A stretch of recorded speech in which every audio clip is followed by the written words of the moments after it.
Selamat sejahtera kepada Prof. Nama saya Tong Liu Hui dan metrik number saya 136510.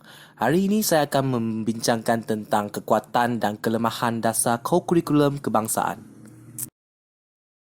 Saya akan membincangkan tentang kekuatan dasar kurikulum kebangsaan. Yang pertama, mencungkil bakat pelajar terhadap bidang sukan. Pelajar dapat menyertai aktiviti kurikulum yang diminati oleh mereka seperti sukan badminton, bola tampar dan bola sepak. Guru akan berfungsi sebagai jurulatih untuk membimbing dan mengajar pelajar dalam aktiviti sukan tersebut. Pelajar juga berpeluang untuk menyertai pertandingan acara sukan yang mewakili sekolah, daerah ataupun negeri. Dengan ini, negara kita barulah dapat melahirkan pelajar yang bukan sahaja pandai dalam akademik, malahan juga pandai dalam mahir dalam sukan. Yang kedua, kekuatan dasar kurikulum kebangsaan juga termasuklah meningkatkan tahap berdikari dan disiplin pelajar. Dengan penyertaan dalam pasukan beruniform, pelajar dapat mempelajari cara untuk lebih berdikari dan berdisiplin. Contohnya, pasukan beruniform termasuklah pengakap kadet polis, kadet pertahanan awam, kadet remaja, Senzon dan pasukan bulan sabit merah. Contohnya, pelajar akan menjadi lebih disiplin kerana ahli pasukan perlu mengikut arahan ketua AJK pasukan pembarisan semasa menjalankan aktiviti kawat kaki.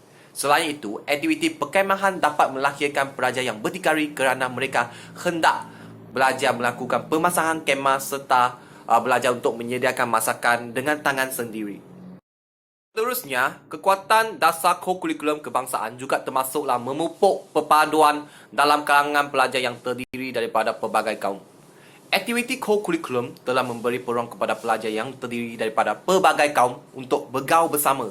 Contohnya, Persatuan Geografi, Matematik ataupun Kelab Rukun Negara di sekolah boleh terdiri daripada pelajar Melayu, Cina dan India. Pelajar pelbagai kaum dapat menyertai aktiviti Kita Semula dan menjalankan kempen bergotong royong membersihkan alam sekolah melalui Persatuan Geografi. Semangat perpaduan antara kaum dapat dijalinkan secara tidak langsung melalui kelab atau persatuan yang disertai oleh pelajar di sekolah. Kemudian, kekuatan dasar kurikulum kebangsaan juga termasuklah tubuh badan pelajar akan menjadi lebih sihat dengan melakukan pelbagai sukan permainan seperti bola tampar, badminton, olahraga di sekolah.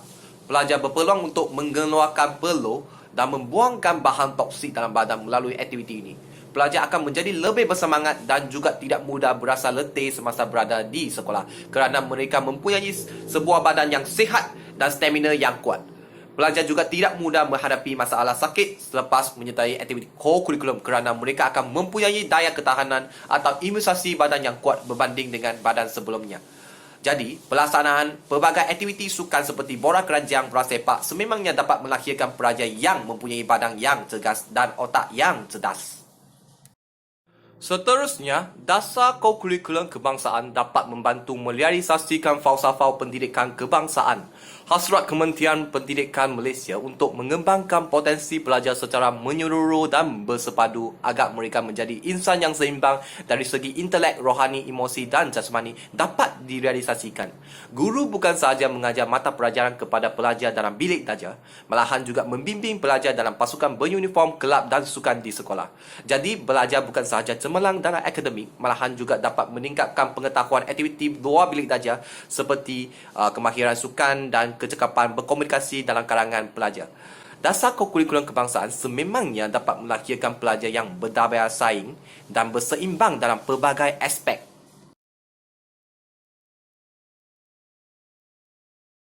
Baiklah, seterusnya saya akan membincangkan tentang kelemahan dasar kurikulum kebangsaan. Antaranya ialah guru tidak berpengalaman dalam pengurusan dan pentadbiran kurikulum di sekolah. Sesetengah guru di sekolah tidak cekap membimbing ataupun mengurus hal ehwal kurikulum di sekolah kerana tidak mempunyai kemahiran dan pengalaman terhadap aktiviti tersebut. Hal ini akan menyebabkan pelajar tidak dapat belajar dan menguasai ilmu serta kemahiran melalui aktiviti kurikulum. Malahan, pelajar juga akan berasa bosan dan hilang minat untuk terus menyertai aktiviti kurikulum dan menyebabkan mereka undur diri daripada kelab ataupun permainan sukan tersebut.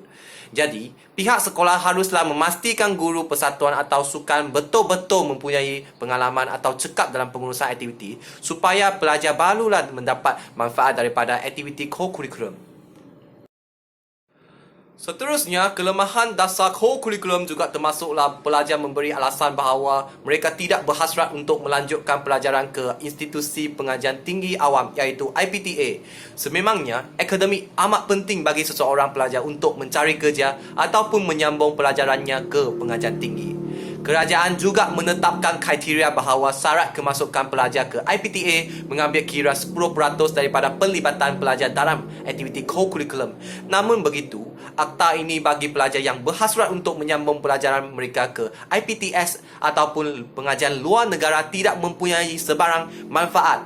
Jadi, alasan pelajar bahawa mereka ingin menyambungkan pelajaran ke IPTS ataupun luar negara menyebabkan mereka tidak melibatkan diri dalam aktiviti co-curriculum dan lebih kepada mengulang kaji di rumah supaya mendapat melanjutkan pelajaran mereka ke luar negara ataupun IPTS.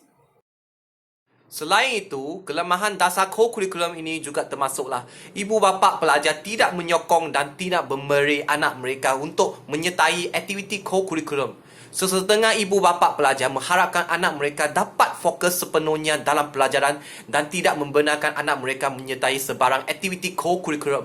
Mereka menganggap aktiviti co-curriculum sebagai sejenis aktiviti yang membajakan masa dan tidak memberi sebarang manfaat kepada anak mereka kerana mereka tidak faham tentang dasar co-curriculum kebangsaan. Jadi, ibu bapa mereka rela menghantar anak mereka ke pusat tuition untuk belajar berbanding dengan memberi anak mereka terlibat dalam aktiviti co-curriculum.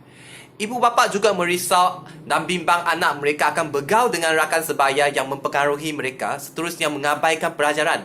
Jadi, Kementerian Pendidikan Malaysia juga haruslah memfokus memberi pendedahan kebaikan aktiviti co-curriculum kepada para waris ataupun ibu bapa pelajar supaya mereka menggalakkan anak mereka untuk menyertai aktiviti co-curriculum ini. Di samping itu, kelemahan dasar co-curriculum juga termasuklah kekurangan kemudahan dan fasiliti seperti tempat sukan, peralatan dan permainan sukan. Kementerian Pendidikan Malaysia sering memperkasakan aktiviti co-curriculum dilaksanakan di sekolah. Namun begitu, kebanyakan sekolah, terutamanya sekolah pedalaman, menghadapi masalah kekurangan kemudahan dan fasiliti seperti tempat sukan, peralatan permainan sukan di sekolah. Oleh itu, pelajar tidak berpeluang melibatkan diri ataupun melakukan sebarang aktiviti co-curriculum di sekolah kerana peralatan sukan yang rosak ataupun tempat bersukan yang amat terhad. Jadi, kerajaan haruslah memberi bantuan dari segi dana ataupun kemudahan kepada sekolah tersebut supaya pelajar sekolah tersebut dapat menyertai aktiviti co-curriculum dengan sempurna. Kemudian, pelajar tiada masa lebihan untuk belajar disebabkan aktiviti co-curriculum juga merupakan salah satu kelemahan dasar co-curriculum kebangsaan. Pelajar haruslah memanfaatkan masa mereka dengan seimbang serta bijak membahagikan masa untuk akademik pelajaran dan aktiviti co-curriculum. Namun begitu, sesetengah pelajar akan menghadapi masalah tidak ada masa yang cukup untuk mengulang kaji atau tidak dapat menyiapkan latihan yang diberi oleh guru kerana terlebih fokus kepada aktiviti co-curriculum. Hal ini demikian kerana pelajar akan berasa letih selepas menyertai aktiviti co-curriculum seperti bola tampar, bola sepak dan memerlukan masa untuk berehat. Jadi, pelajar yang tidak pandai dalam pengurusan masa akan menyebabkan mereka mengabaikan pelajaran mereka dan tidak memperolehi keputusan yang cemerlang disebabkan mereka lebih fokus kepada aktiviti co-curriculum. Dan berikut merupakan ulasan saya terhadap kekuatan dan kelemahan terhadap dasar co-curriculum kebangsaan. Sekian, terima kasih.